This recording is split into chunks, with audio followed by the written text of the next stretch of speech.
Alors pour tenter de faire cesser ces tirs de roquettes, vous le savez, Israël a imposé de lourdes sanctions économiques à Gaza. Le blocus imposé depuis 7 mois aggrave la situation humanitaire des civils. L'Union européenne accuse Israël d'infliger une véritable punition collective. Voyez ce reportage de nos envoyés spéciaux, Gwenaël Lenoir, Djabanachi. 7 mois d'asphyxie, 7 mois que Gaza est privé de tout ou presque. La pénurie, de plus en plus sévère au fil des jours, touche tout le monde. Mohamed Hamatou El-Khoura est habituellement content de son sort. Il a une grande famille, 10 enfants, une grande maison qu'il entretient grâce à des affaires florissantes. Cet entrepreneur en bâtiment emploie 50 ouvriers, faisant vivre autant de familles. Enfin tout cela, c'était avant juin 2007. Avant qu'Israël, qui contrôle tous les points de passage entre la bande de Gaza et le monde extérieur, n'impose un strict bouclage à la suite de la prise du pouvoir par le Hamas. Depuis, ces 4 chantiers sont arrêtés, les ouvriers sont au chômage et les coffrages de fer à béton s'abîment sous les intempéries. Nous avons dû arrêter le chantier à cause du ciment.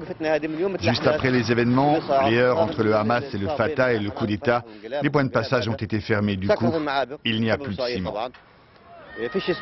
Le 17 janvier dernier, le bouclage est devenu blocus et Gaza une nasse quasi hermétique.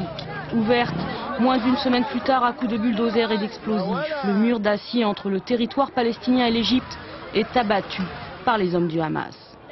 Le voilà qui gît au sol et les Gazaouis se précipitent vers l'Égypte. On achète ce qui manque, de tout, on se promène, on respire, sous la surveillance bon enfant des forces égyptiennes. Mohamed Hamatou El-Khoura franchit la frontière en quête d'un bien précieux, du ciment. Tant qu'on sera confiné là-bas à Gaza, une ouverture comme celle-ci, c'est un don du ciel. Les gens veulent respirer, acheter, travailler. Là-bas, il n'y a plus de courant, plus de gaz, pas d'essence. L'échappée belle n'a duré que 11 jours. Une simple bouffée d'air qui n'a pas résolu les problèmes cruciaux. À l'hôpital Shifa, le plus important de la bande de Gaza, le docteur Raed El-Arin n'en peut plus dégrainer les problèmes. Le stock de fuel pour les générateurs, sans cesse au bord de la rupture. Le manque de pièces détachées pour les équipements. Le désinfectant en quantité insuffisante. L'unité de dialyse reçoit 200 à 250 patients chaque jour dans des conditions sanitaires précaires.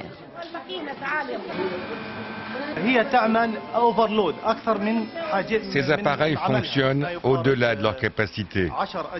Nous en avons 10 ou 12 en panne. Et ceux qui fonctionnent ne sont pas désinfectés correctement. Ils fonctionnent 24 heures sur 24 et risquent de transmettre les maladies d'un patient à l'autre. Structure sanitaire en déshérence, structure économique en lambeaux.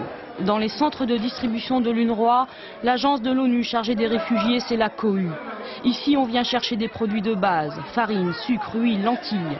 Aujourd'hui, 1 100 000 personnes ont besoin de cette aide alimentaire, contre 700 000 il y a seulement quelques mois.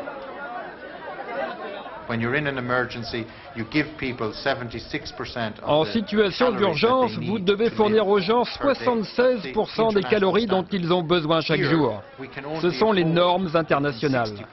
Ici, nous ne pouvons fournir que 60% des calories. Ils sont censés trouver le reste ailleurs. Mais cet ailleurs a disparu.